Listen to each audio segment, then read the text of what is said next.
नमस्कार दोस्तों, TDS academy में आप सभी का स्वागत है। और आज 1 दिसंबर है और 1 दिसंबर हम देखेंगे कि करंट अफेयर्स में क्या महत्वपूर्ण जो है समसामयिक विषय हैं और उससे रिलेटेड कैसे प्री में हमारे प्रश्न बन सकते हैं, मेंस में कैसे प्रश्न आ सकते हैं, उसको हम लोग देखेंगे।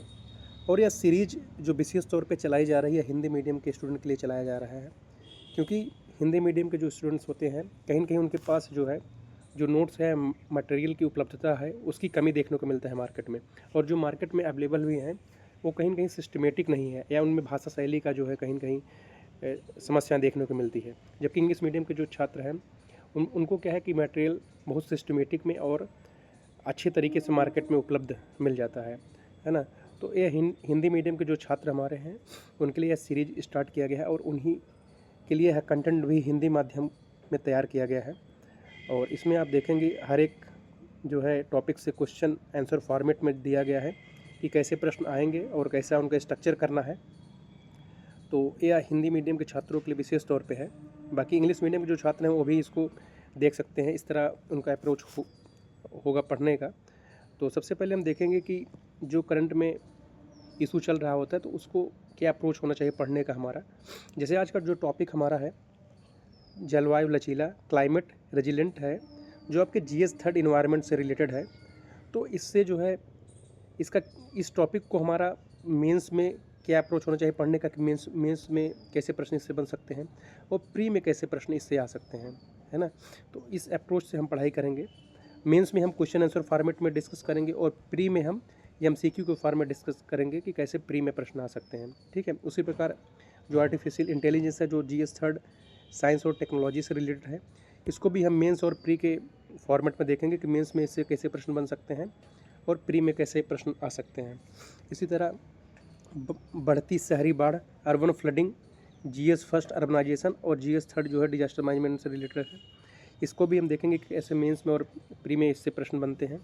तो आइए हम लोग देखते हैं कि सबसे पहला जो टॉपिक हमारा है आज का जलवायु लचीला, क्लाइमेट रेजिलेंट, जो GS थर्ड इन्वायरमेंट से रिलेटेड है, इसको हम लोग देखते हैं कि कैसे मेंस में इससे प्रश्न आ सकते हैं और फिर इसको हम आंसर राइटिंग कैसे करें जो है एग्ज़ाम में जिस चीज़ का डिमांड होता है ना। तो हम शब्द सीमा और टाइम मैनेजमेंट को ध्यान में रखते हुए प्रैक्टिस करेंगे और एक सिस्टमेटिक वे में लिखेंगे कि कैसे हमको आंसर लिखना होता है पॉइंट में, कि पैराग्राफ में लिखें कि पॉइंट में लिखें, डायग्राम कहाँ प्रयोग करें, क्या स्ट्रक्चर होना चाहिए हमारा, इन सब पे ध्यान रखा जाएगा।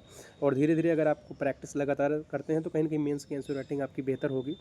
और हिंदी मीडियम के छात्रों का आज कहीं न कहीं सफलता का रेशियो घट रहा है, उसके पीछे एक ये भी है कि आंसर राइटिंग की जो प्रैक्टिस है कमी है, मटेरियल की कमी है, कंटेंट की कमी है और कहीं न कहीं सिस्टमेटिक जो अप्रोच पढ़ने का होना चाहिए, है ना, उसको जो है नहीं फॉलो किया जा रहा है।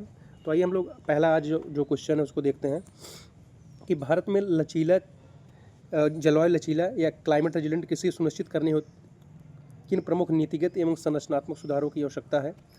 तो भारत में जलवायु लचीला कृषि को सुनिश्चित करने के लिए मतलब कह सकते हैं कि जो एग्रीकल्चर हो हमारा वो क्लाइमेट जो है या इको फ्रेंडली तरीके से हो, है ना। तो क्या ऐसा जो है नीतिगत और संरचनात्मक सुधार किया जाए जिससे जो है कृषि को जो है क्लाइमेट रेजिलेंट बनाया जा सकता है ना। तो सबसे पहले इंट्रो में हम कैसे शुरुआत करेंगे।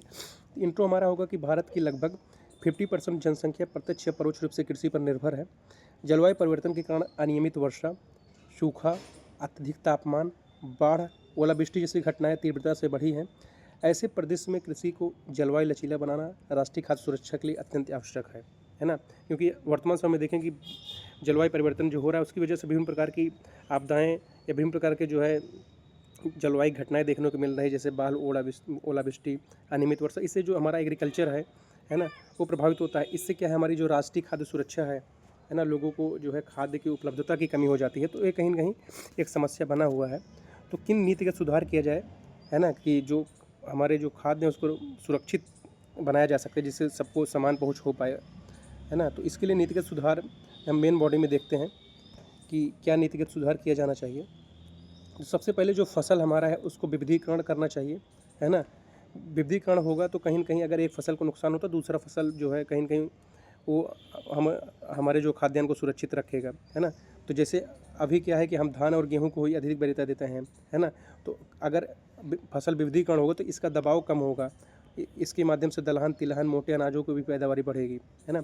जो जल गहन फसल है उनके स्थान पर जो जहाँ पे जल की उपलब्धता नहीं है वहाँ पे उस प्रकार की फसलों को उत्पादन किया जाए, है ना, जो जल विहीन वाले क्षेत्रों में उत्पादित हो सकते हैं, ठीक है। तो इस प्रकार जो है फसल विविधीकरण को बढ़ावा देना चाहिए, नीतिगत सुधार के तौर पर देखा जा सकता है।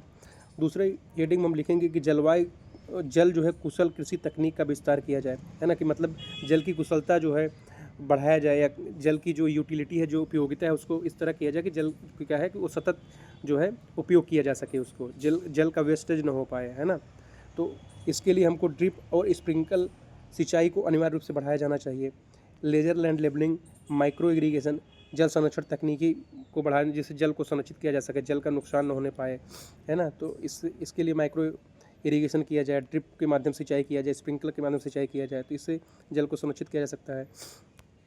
फिर अगली हेडिंग में हम लिखेंगे कि जलवायु जो है सहिष्णु बीज, जो क्लाइमेट रेजिलेंट सीड्स होते हैं, है ना, कि मतलब अलग अलग जो क्लाइमेटिक या भौगोलिक दशाएं होती हैं उसमें अलग अलग प्रकार के जो फसल होते हैं, है ना, तो उस प्रकार के फसलों का उत्पादन को बढ़ावा देना चाहिए, कि जैसे कि जो सूखा रोधी, जो मतलब सूखाग्रस्त क्षेत्र है वहाँ पे सूखा रोधी फसलों को बढ़ाना चाहिए, जो जहाँ पे लवणीयता अधिक है वहाँ पे लवणीयता सहिष्णु जो है फसलों को उत्पादन करना चाहिए, जहाँ बाढ़ अधिक है वहाँ पे बाढ़ोधी किस्मों का फसलों का जो है बढ़ावा देना चाहिए, है ना।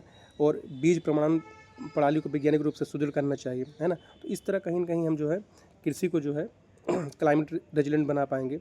अगले स्तर पर हम देखते हैं कि एमएसपी प्रणाली में सुधार किया जाना चाहिए, है ना, जिससे कहीं न कहीं फसलों को अधिक जो है आकर्षक बनाया जाएगा, अधिक फसलों का विस्तार होगा, है ना, फसल विविधीकरण को बढ़ावा मिलेगा, है ना। तो इस प्रकार एमएसपी के माध्यम से भी फसल विविधीकरण को बढ़ावा दिया जा सकता है ना, कि जबकि अगर कुछ फसलों पर ही केवल एमएसपी दिया जाएगा तो केवल किसान उन्हीं फसलों को उत्पादन करना चाहेगा, है ना। तो इस प्रकार मेन बॉडी में हम जो है नीतिगत सुधार में इस तरह हम हेडिंग जो है डाल के लिखेंगे, है ना, 4-5 पॉइंट में, है ना, कि सबसे पहले कि फसल विविधीकरण नीति को सुदृढ़ करना चाहिए, फिर कुशल कृषि तकनीक का विस्तार किया जाना चाहिए, ठीक है। इस तरह 4-5 हेडिंग में हम लिखेंगे नीतिगत सुधार में। जलवायु सहिष्णु बीज का प्रयोग किया जाना चाहिए, एमएसपी प्रणाली में सुधार किया जाना चाहिए, है ना। ये नीतिगत स्तर पर सुधार करने की ज़रूरत है। आगे हम संरचनात्मक जो सुधार क्वेश्चन का डिमांड है कि संरचनात्मक सुधार में क्या किया जा सकता है, तो कृषि विज्ञान केंद्रों को आधुनिकीकरण किया जाना चाहिए, क्योंकि आज डिजिटल एज चल रहा है, तो डिजिटलीकरण को बढ़ावा देना चाहिए, है ना, कि जो कृषि है उसको जो है तकनीकी के माध्यम से जो है वैश्विक, है ना, पटल पर रखना चाहिए, वैश्विक तरीके से जो है विभिन्न बाज़ारों के साथ जोड़ना चाहिए।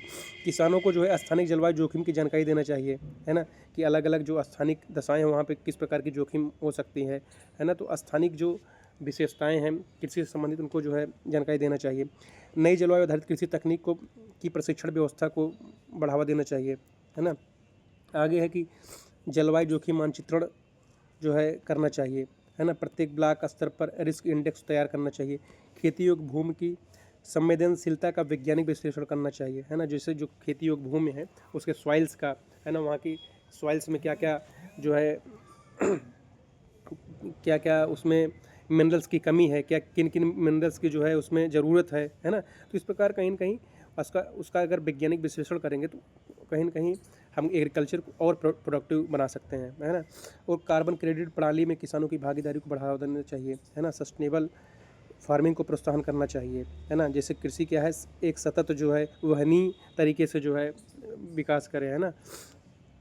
और किसानों की भागीदारी को बढ़ाना चाहिए, किसानों को अतिरिक्त आय का स्रोत उपलब्ध कराना चाहिए, मतलब कृषि के अलावा भी कुछ अन्य जो है ना, पशुपालन कह सकते हैं कि और मधुमक्खी पालन या कुक्कुट पर, मतलब कुछ अलग अलग जो है आय के स्रोत और बनाना चाहिए, केवल कृषि पर ही निर्भरता को नहीं, है ना। इससे किसानों को जो है आय बढ़ेगी। फिर निष्कर्ष के तौर पे हम देखेंगे कि जलवायु परिवर्तन अब भविष्य ही नहीं वर्तमान की भी चुनौती बन गई है। अब भारत को कृषि में तकनीक, नीति, संस्थागत सुधार के संयोजन के साथ ही दीर्घकालिक जलवायु लचीलापन स्थापित करना होगा, है ना। तभी जो है कृषि क्या है एक रेजिलेंट जो है क्लाइमेटिक रेजिलेंट तरीके से जो है डेवलप हो पाएगा, है ना। तो इस प्रकार जो है हमारा मेंस में ऐसे प्रश्न बन सकते हैं, और इस तरह हमारा आंसर लिखने का जो है या स्ट्रक्चर करने का वो होगा फॉर्मेट, हाँ। तो इस तरह हम लिखेंगे जो है अपनी आंसर राइटिंग में। अगला हमारा जो टॉपिक है वो आर्टिफिशियल इंटेलिजेंस से है है ना, कि आर्टिफिशियल इंटेलिजेंस से कैसे प्रश्न बन सकते हैं मेंस में।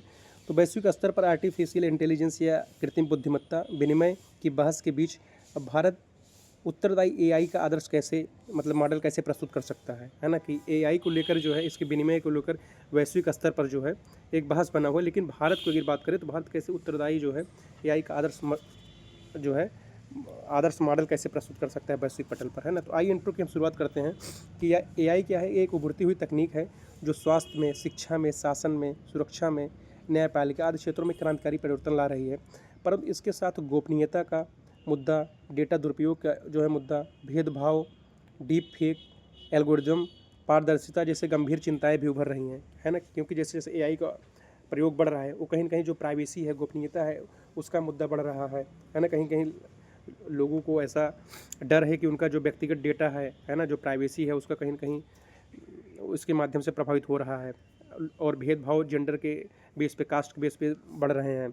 डीप फेक, किसी का जो है चेहरे का जो है गलत इस्तेमाल किया जा रहा है। एल्गोरिज्म या जो ट्रांसपेरेंसी है उसमें कहीं न कहीं ये सब गंभीर चिंताएं बनी हुई हैं। तो इस तरह इंट्रो की शुरुआत हम करेंगे कि एआई क्या है, कि आज स्वास्थ्य में, शिक्षा में, शासन में, सुरक्षा में, न्यायपालिका में इसका जो है इम्पोर्टेंस बढ़ा है ना। कहीं न कहीं ये हमारे लिए और सहज हो गया है तकनीकी के उभरने से, लेकिन इसके साथ ही कुछ चिंताएँ भी बनी हुई हैं। इस तरह इंट्रो की हम शुरुआत करेंगे और फिर लिखेंगे मुख्य भाग में कि भारत के लिए आवश्यक प्रमुख कदम क्या हो सकते हैं, है ना, कि कैसे आदर्श मॉडल जो है वैश्विक पटल पर प्रस्तुत कर सकता है।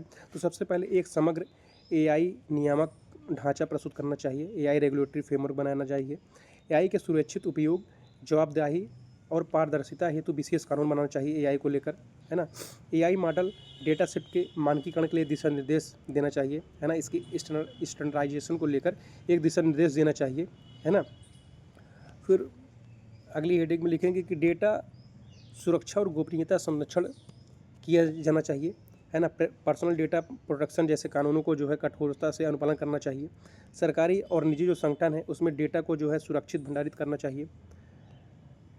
और अगली हेडिंग हो गई हमारी कि एआई में, इस तरह हम पॉइंट में लिखेंगे, जिससे क्या है कि जब पैराग्राफ में हम लिखेंगे तो है ना, तो वो कहीं न कहीं समय भी अधिक लगता है और कहीं न कहीं जो प्रेजेंटेशन है हमारा उतना इफेक्टिव नहीं लगता, उतना अट्रैक्टिव नहीं लगता है ना। तो इस तरह हेडिंग वाइज पॉइंट में हम लिखेंगे कि एआई में बायस हटाने हो, इथिकल ऑडिट हम कर सकते हैं, है ना, कि किसी की भी जो है बायसनेस ना आने पाए एआई मॉडल में, है ना। सभी एआई प्रणालियों को निष्पक्षता से आकलन करना होगा, जो है समाज के सभी वर्गों की इसमें प्रतिनिधि को बढ़ावा देना होगा। हाँ, डेटा सेट तैयार करना होगा कि सभी जो है वर्ग हैं उनको विशेष तौर पे प्रतिनिधि हो, किसी विशेष वर्ग को लेकर उसके प्रति कोई बायसनेस न हो, एथिकल ऑडिट किया जाना चाहिए। और डीप फेक पर रोक हेतु विशेष व्यवस्था करना चाहिए। डीप फेक पहचान तकनीक का विकास करना चाहिए, जिससे डीप फेक का पहचान किया जा सकते हैं। जैसे किसी का चेहरा लेकर अगर कोई चीज़ ऑडियो वीडियो फॉर्म में जो है सोशल मीडिया पे आ रहा है तो उसको ऑडिट किया जा सके, है ना, उसकी पहचान किया जा सके कि क्या ये ओरिजिनल मतलब कोई किसी व्यक्ति का चेहरा है या जो है डीप फेक के माध्यम से जो है कहीं न कहीं वो तैयार किया गया है ना। सोशल मीडिया प्लेटफॉर्मों के लिए रेगुलेटरी सपोर्ट सिस्टम को करना चाहिए, है ना। तो इस तरह जो है हम जो है कह सकते हैं कि इसमें भारत जो है एक आवश्यक कदम उठा सकता है ना, अपने पॉलिसी के माध्यम से अपने रूल्स एंड रेगुलेशंस बना सकता है इसको एआई को लेकर, है ना। इससे क्या है, डेटा की मतलब एआई की जो है जवाबदेहिता और पारदर्शिता को बढ़ावा मिलेगा इसके माध्यम से। और कहीं न कहीं जो नागरिक है उसके अंदर भी डेटा सुरक्षा को लेकर जो है कहीं न कहीं एक जो है विश्वास बढ़ेगा, है ना। तो आगे फिर हम लिखेंगे कि भारत जो है रिस्पॉन्सिबल एआई में नेतृत्व क्यों दे सकता है ना। क्योंकि डिजिटल पब्लिक इंफ्रास्ट्रक्चर, आधार, यूपीआई, कोविन जैसी प्रणाली भारत को विश्व में अग्रणी बनाती हैं। क्योंकि भारत जो है आज डीपीआई, आधार, यूपीआई, कोविन जैसी कुछ जो सिस्टम लागू किया है, जो है वो कहीं न कहीं एक वैश्विक पटल पर एक जो है अपनी अलग पहचान देता है और कहीं न कहीं तकनीकी या डिजिटल तकनीक को बढ़ावा देता है। और सुलभ एवं सस्ती एआई तकनीक, जैसे विशाल युवा मानव संसाधन का विकास किया गया है। ग्लोबल साउथ के लिए एआई मॉडल विकासशील देशों का प्रतिनिधित्व इंडिया कर सकता है ना। तो भारत इस तरह जो है रिस्पॉन्सिबल जो है वैश्विक जो है नेतृत्व कर सकता है एआई के लिए, है ना। रेगुलेटरी बना सकता है ना। पारदर्शिता और जवाबदेही तय करने के लिए अलग अलग प्रकार के जो है प्रोटेक्शन डेटा एक्ट ला सकता है। हाँ, सरकारी और निजी संस्थाओं को जो है डेटा को संरक्षित करने के लिए उनको कठोरता से जो है दिशा निर्देश देना चाहिए, है ना। और एआई मॉडल के डेटा सेट मानकीकरण के लिए दिशा निर्देश देना चाहिए। तो इस तरह कहीं न कहीं हम एआई की जो उपयोगिता है उसको बढ़ावा दे सकते हैं विभिन्न क्षेत्रों में। साथ साथ जो इसको लेकर चिंताएँ बनी हुई हैं या डर है ना? इसके डेटा के दुरुपयोग को लेकर, गोपनीयता को, भेदभाव, डीप फेक, है ना? तो इसके लिए कहीं न कहीं चिंताएँ जो है लोगों की वो कम हो सकती है और भारत इसी तरह जो है वैश्विक पटल पर अपना एक आदर्श मॉडल प्रस्तुत कर सकता है एआई को लेकर, है ना? तो इस तरह हमारा आंसर लिखने का अप्रोच होगा, है ना? इस तरह हमारा आंसर का स्ट्रक्चर होगा। आइए अगला टॉपिक हम देखते हैं। अगला टॉपिक हमारा है अर्बन फ्लडिंग को लेकर, है ना? अर्बन फ्लडिंग, अब देखते हैं कि अर्बन फ्लड जो हमारा है इससे मेंस में कैसे प्रश्न बन सकता है ना? और ये आपके अर्बन फ्लड जो है जीएस फर्स्ट में आप देखेंगे तो अर्बनाइजेशन है तो उससे भी रिलेटेड है, और जीएस थर्ड जो डिजास्टर मैनेजमेंट है उसमें भी कहीं कहीं अर्बन मैनेजमेंट को लेकर या अर्बन डिजास्टर को लेकर इससे टॉपिक रिलेटेड है ना? तो इसमें इस तरह प्रश्न कैसे आ सकते हैं कि भारत शहरी बाढ़ की चुनौती के संदर्भ में भारत को एक समग्र शहरी जल नीति अर्बन वाटर पॉलिसी की आवश्यकता क्यों है ना? कि जो अर्बन आप देखेंगे विभिन्न शहरों में क्या है कि जब मानसून का समय होता है थोड़ी सी बारिश होने पर वहाँ पे बाढ़ की समस्या आ जाती हैं, है ना? तो उसके लिए किस प्रकार की जो है अर्बन वाटर पॉलिसी को लागू किया जाए जिससे क्या है कि जो अर्बन फ्लडिंग की समस्या है उसको कम किया जा सकता है ना? तो भारत को एक समग्र शहरी जल नीति जो है की आवश्यकता क्यों है? तो सबसे पहले हम इंट्रो कैसे शुरुआत करेंगे कि शहरी क्षेत्रों में बढ़ती जनसंख्या, अव्यवस्थित निर्माण, वर्षा पैटर्न में परिवर्तन, जल निकासी व्यवस्था की विफलता के कारण भारत में शहरी बाढ़ क्या है एक आवर्तक संकट बन चुका है ना? लगातार फ्रीक्वेंसी में जो है कहीं कहीं शहरी बाढ़ की समस्याएं विभिन्न शहरों में देखने को मिल रही है। अब देखिए मेन बॉडी में हम क्या लिखेंगे कि समग्र शहरी जल नीति के क्या आवश्यक है ना घटक हैं, है ना? तो हेडिंग हम डालेंगे कि समग्र शहरी जल नीति की आवश्यक घटक। इसमें हम देखेंगे पहला हेडिंग हमारा होगा कि जल निकासी प्रणाली को आधुनिकीकरण करना चाहिए, है ना? कि जो वाटर मैनेजमेंट है शहरों में तो कहीं न कहीं उतनी व्यवस्थित नहीं हो, तो सबसे पहले उसको आधुनिक करना चाहिए। सभी महानगरों में स्टॉर्म वाटर ड्रेन का वैज्ञानिक संरक्षण किया जाना चाहिए। अवरुद्ध जो नाले हैं उनका मशीन युक्त सफाई किया जाना चाहिए, डिजिटल मैपिंग किया जाना चाहिए, है ना? कि जो नाले हैं वो कहीं न कहीं अवरुद्ध हो जाते हैं, कुछ उसमें जाकर जैसे कि आप पॉलीथीन वगैरह देखते हैं फँस जाता है, तो इससे क्या है कि वो साफ़ नहीं हो पाता है जो हमारा नाला होता है, तो इससे बाढ़ की समस्या आ जाती हैं। तो मशीन युक्त सफाई करना चाहिए, डिजिटल मैपिंग करना चाहिए। और जो आर्द्र भूमि के, क्योंकि आज कंक्रीट जो डेवलपमेंट हो रहा है शहरों में, जो कहीं न कहीं अर्बन हीट भी इसकी वजह से हो रहा है, तो कहीं न कहीं जो जल का संरक्षण है या जो इन्फिल्ट्रेशन है उसकी कमी हो रही शहरों में, है ना? तो जल बहाव अधिक हो रहा है, तो इसलिए आर्द्र भूमि, है ना, आर्द्र भूमियों का संरक्षण करने की आवश्यकता है ना? वेटलैंड का संरक्षण करने की ज़रूरत है। प्राकृतिक जल संचयन जो है कह सकते हैं कि जो नेचुरल जल संचय है उसकी कमी हो रही है तो उसको विस्तार करने की ज़रूरत है ना? प्राकृतिक जल संचय स्थलों के अतिक्रमण पर कड़ा प्रतिबंध लगाना चाहिए, है ना? कि जो वाटर जो कंजर्वेशन के लिए अलग अलग जो नेचुरल है ना वो हैं उसको कहीं न कहीं अतिक्रमण हो रहा है जो डेवलपमेंट की वजह से उस पर कड़ा प्रतिबंध लगाना चाहिए। साथ ही साथ अर्बन वेटलैंड रिस्टोरेशन मिशन का गठन किया जाना चाहिए जिसके माध्यम से जो है हम कहीं नहीं जो वाटर को कंजर्वेशन कर सकते हैं, है ना? कुछ जल संरक्षित कर सकते हैं, आर्द्र भूमियों को डेवलप कर सकते हैं, है ना? तो शहरों में इसके माध्यम टूरिज्म को बढ़ावा दे सकते हैं, है ना? तो ग्रीन डेवलपमेंट कर सकते हैं, है ना? तो इस प्रकार जो है आर्द्र भूमि को संरक्षण करने की आवश्यकता है। साथ ही साथ स्पंज सिटी मॉडल का कार्यान्वयन करने की ज़रूरत है ना? एक हेडिंग रहेगा हमारा, शहरों को ऐसे ढांचे में बदलना है जो वर्षा जल को अवशोषित कर सके। Permeable payment, rain gardens, green roof, ये सब डेवलप करने की ज़रूरत है ना? तो ग्रीन रूफ डेवलप किया जाए, रेन गार्डन्स बनाया जाए, परमिएबल पेमेंट्स जो है डेवलप किया जाए, है ना? इसके माध्यम से जो है जल को संरक्षित किया जा सकता है ना? जो एक कह सकते हैं इको फ्रेंडली डेवलप किया जा सकता है, ग्रीन डेवलपमेंट किया जा सकता है शहरों को। वर्षा जल का संचयन के लिए जो है कठोर कानून को करने की ज़रूरत है ना? कि हर भवन में अनिवार्य रूप से रेन वाटर हार्वेस्टिंग की यूनिट बनाना चाहिए। नगर निगम द्वारा वार्षिक निरीक्षण किया जाना चाहिए, है ना? तो इसके माध्यम से हम जो है वाटर का कंजर्वेशन कर सकते हैं। अगली जो हेडिंग हमारा है कि जलवायु जोखिम मूल्यांकन, है ना? इसके माध्यम से प्रत्येक शहरों के लिए जो फ्लड रिस्क इंडेक्स है उसको तैयार किया जाना चाहिए कि किस किस शहर में कि फ्लड का रिस्क की, है ना, कि कितना है, उसको इंडेक्स के रूप में डेटा सेट तैयार करना चाहिए। जलवायु परिवर्तन के अनुरूप शहरी नियोजन करना चाहिए, है ना? जो अर्बन प्लानिंग होता है वो सिस्टमेटिक किया जाना चाहिए, है ना? अनप्लान तरीके से, अनियोजित तरीके से शहरों का विकास नहीं करना चाहिए, है ना? और जो आर्द्र भूमियों हैं उनको संरक्षित किया जाए, उस पर अतिक्रमण ना होने पाए, है ना? और जलवायु के अनुकूलित जो है वहाँ पे डेवलप किया जाए, ग्रीन बेल्ट का डेवलपमेंट किया जाए, आर्द्रभूमियों को संरक्षित किया जाए, है ना। तो इस तरह एक आदर्श जो है शहर का जो है नियोजित किया जाना चाहिए, जिससे जो शहरों का है एक निर्वहनीय जो है तरीके से सतत उनका जो है कहीं न कहीं डेवलप होता रहे, है ना। और जो क्योंकि उसी की वजह से आज विभिन्न प्रकार की जो है समस्याएं भी शहरों में, केवल बाढ़ की नहीं हम देखते हैं, इसकी वजह पॉल्यूशन की भी समस्याएं हो रही हैं अनप्लान्ड डेवलपमेंट होने की वजह से, है ना। इस तरह जो है हम जो है जल को जो है संरक्षित, जो हमारी जो शहरी जल नीति है इस तरह बनाया जाना चाहिए, है ना। जिसमें हम लोग देखेंगे समग्र शहरी जल नीति में कि जल निकासी का आधुनिकीकरण किया जाना चाहिए, वेटलैंड को संरक्षित किया जाना चाहिए, स्पंज सिटी मॉडल कार्यान्वित किया जाना चाहिए, वर्षा जल का संचयन करना चाहिए, फिर जलवायु जोखिम मूल्यांकन करना चाहिए, है ना। प्रत्येक शहर के लिए जो है फ्लड रिस्क इंडेक्स तैयार करना चाहिए। निष्कर्ष में हम देखेंगे कि शहरी बाढ़ केवल एक प्राकृतिक आपदा नहीं है वर्तमान में, बल्कि एक मानवजनित योजना विफलता का भी परिणाम है। अतः भारत को एकीकृत नीति, वैज्ञानिक तकनीकी और कठोर शहरी नियमन के साथ टिकाऊ शहरी जल प्रबंधन अपनाना चाहिए, है ना। कि शहरी बाढ़ केवल एक प्राकृतिक घटना नहीं है या प्राकृतिक आपदा नहीं है, बल्कि यह मानव की जो एक अनियोजित जो विकास हो रहा है शहरों में, उसका भी एक विफलता का उसका परिणाम है ना। तो एक इस प्रकार शहरों के लिए एक एकीकृत नीति, वैज्ञानिक तकनीक और कठोर शहरी नियमन के साथ जो है हम टिकाऊ शहरी जल प्रबंधन कर सकते हैं, है ना। तो इस तरह हम निष्कर्ष में लिखेंगे अपना। तो इस तरह हमारा क्वेश्चन आंसर का फॉर्मेट होगा सिस्टमेटिक वे में। और इसमें अगर आप कुछ जो है केस स्टडी डालना चाहे तो केस स्टडी भी मेंशन कर सकते हैं, है ना। केस स्टडी में जैसे आप चेन्नई में जो बाढ़ आया था उसका आप लिख सकते हैं, है ना, या बेंगलुरु में, है ना। तो अलग अलग जो शहर हैं उनका केस स्टडी भी लिख सकते हैं। कुछ डायग्राम भी अगर बनाना चाहें मैपिंग के माध्यम से दिखा सकते हैं, है ना, कि अलग अलग क्षेत्रों में कहाँ कहाँ पे बाढ़ की समस्याएं देखने को मिलता है ना। कहीं पे अगर आप देखेंगे कि जो कोस्टल रीजन वहाँ चक्रवात की वजह से कभी कभी बाढ़ आ जाती है ना। वो कभी कभी नदियों के जो क्षेत्र उनमें अवरुद्ध होकर बाढ़ आ जाती है ना।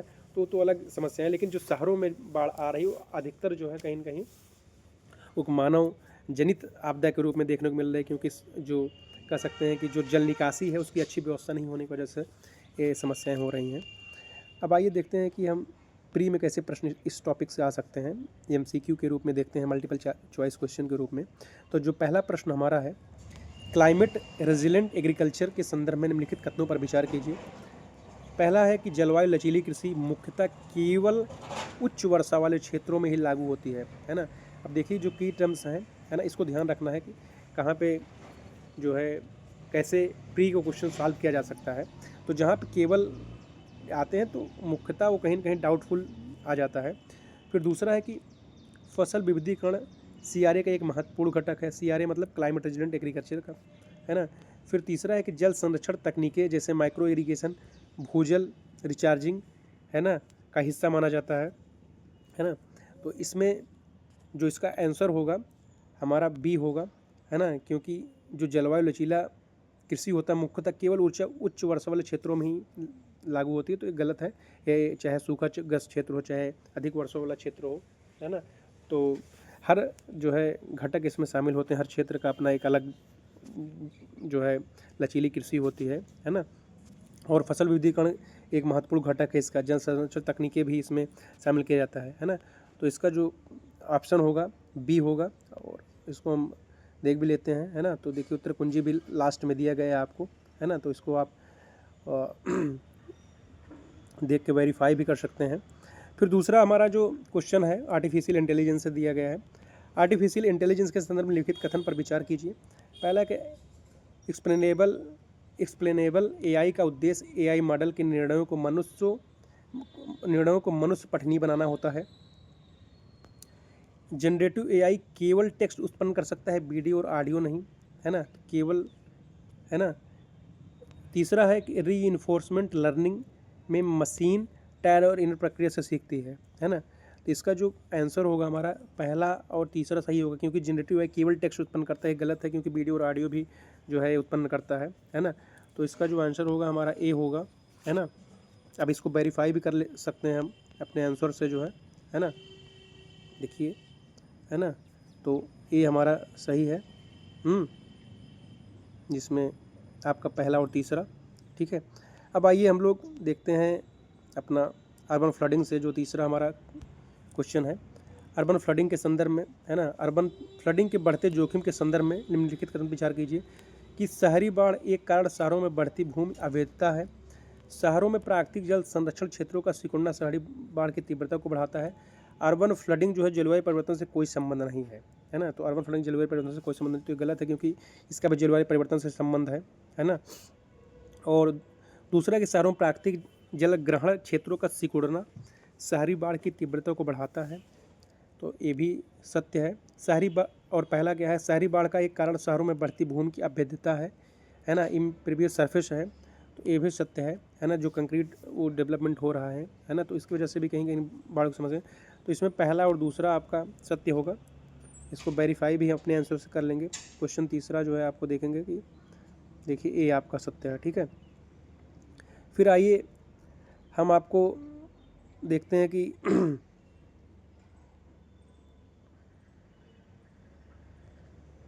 अर्बन फ्लडिंग जो है इसमें तीव्रता से बढ़ता है, अर्बन फ्लडिंग जलवायु परिवर्तन से कोई संबंध नहीं, तो 1 और 2 मतलब आपका ए सही होगा ना, क्वेश्चन 3 का। हाँ ये सत्य है, ठीक है। आइए फिर हम चौथा जो हमारा प्रश्न है, क्लाइमेट एडाप्टेशन और लॉस एंड डैमेज फंड के बारे में निम्नलिखित कथन विचार कीजिए। तो देखिए पहला जो ऑप्शन है, इसका उद्देश्य जलवायु जनित आपदाओं में से सबसे अधिक प्रभावित देशों को आर्थिक सहायता देना है। इसमें केवल विकसित देश योगदान करते हैं, विकासशील देश नहीं। यह संयुक्त राष्ट्र जलवायु परिवर्तन फ्रेमवर्क कन्वेंशन के अंतर्गत स्थापित किया गया है, ठीक है। तो इसमें केवल विकसित देश, तो पहला तो यही गलत हो गया, जो है दूसरा जो है, पहला सत्य है हमारा, तीसरा है ना, तो इसका ऑप्शन ये सही होगा। अगला हमारा है लास्ट जो है आज का जो क्वेश्चन हमारा आर्टिफिशियल इंटेलिजेंस और अर्बन मैनेजमेंट के संबंध में है कि एआई आधारित डिजिटल ट्विन जो है मॉडल शहरी जल भराव की भविष्यवाणी कर सकते हैं। दूसरा हमारा है कि अर्बन फ्लड मैपिंग में मशीन लर्निंग का उपयोग डेटा विश्लेषण के लिए किया जा सकता है। एआई आधारित अर्ली वार्निंग सिस्टम केवल ग्रामीण क्षेत्रों के लिए विकसित किए जा सकते हैं, तो केवल ग्रामीण क्षेत्रों के लिए गलत है, ये शहरी और ग्रामीण दोनों के लिए होता है। तो पहला और दूसरा आपका सत्य है, जिसमें आपका आंसर होगा ए, है ना। तो इस तरह हम लोगों ने देखा कि प्री और मेंस में कैसे इस टॉपिक से प्रश्न जो है पूछे जा सकते हैं। तो इस तरह हमारा जो करंट में चल रहे जो इशू हैं उसको हम स्टैटिक और डायनेमिक दोनों तरीके से जो है वो करेंगे, स्टैटिक और डायनेमिक दोनों पोर्शन को कवर करेंगे, जिसमें आपका जो स्टैटिक सिलेबस है आपके यूपीएससी और यूपीपीसीएस या अदर स्टेट पीसीएस की जो तैयारी कर रहे हैं, तो उसका जो स्टैटिक पोर्शन है जो आपका सिलेबस का पार्ट है, और डायनेमिक जो करंट में चीज़ें चल रही हैं उसको जोड़ को हम लोग मेंस और प्री के दोनों फॉर्मेट पे कैसे प्रश्न पूछे जा सकते हैं, एग्जाम का डिमांड क्या है, उस अप्रोच में हम पढ़ाई करेंगे। और यह सीरीज हिंदी मीडियम के जो छात्र हमारे हैं उनके लिए विशेष तौर पे इसलिए है क्योंकि उनके लिए कंटेंट की जो है कहीं कहीं उपलब्धता की कमी है। एक कंटेंट उनको एक सिस्टमेटिक वे में और क्वेश्चन आंसर फॉर्मेट में और एमसीक्यू के फॉर्म में मिलेंगे, तो इस तरह डेली वो प्रैक्टिस कर सकते हैं, क्योंकि जो आंसर राइटिंग होता है वह एक दिन का प्रोसेस नहीं होता है और सतत एक प्रक्रिया है। तो अगर इस तरह हम डेली सतत प्रयास करते हैं तो हमारा सिलेबस भी कंप्लीट हो जाएगा। इस तरह प्रैक्टिस के माध्यम से हम अपने शब्द सीमा को और कैसे सिस्टमेटिक पॉइंट वाई में, हेडिंग वाई में कैसे लिखेंगे, कहाँ डायग्राम का प्रयोग करेंगे, कहाँ मैप का प्रयोग करेंगे, तो इस तरह हमारे जो है आंसर राइटिंग में सुधार होगा। और जो प्री में जो हम क्वेश्चन सॉल्व कर रहे होते हैं, जो ह्यूमन एरर होता है ना, जो बहुत से हम टर्म्स को नहीं देखते हैं, तो उसको भी कहीं ना कहीं ह्यूमन एरर जो होता है हमारे एग्जाम में वो कमी होगी, है ना। तो इस तरह जो है हमारा पढ़ने का अप्रोच होगा। अगर ये प्रयास हमारा आप लोगों को बेहतर लग रहा हो तो आप लोग लाइक, शेयर और सब्सक्राइब कर सकते हैं। अगर वो आप कोई सुझाव देना चाहे तो आप कमेंट के माध्यम से दे सकते हैं। बहुत बहुत धन्यवाद आप सभी को। TDS एकेडमी आप लोग फॉलो करें, और मेरा ये आपका जो नोट्स है आपको TDS एकेडमी ऑफिशियल चैनल पे प्रोवाइड कर दिया जाएगा, लिंक शेयर आपको कर दिया जाएगा, तो उसके माध्यम से आप जुड़ सकते हैं। बहुत बहुत धन्यवाद आप सभी का।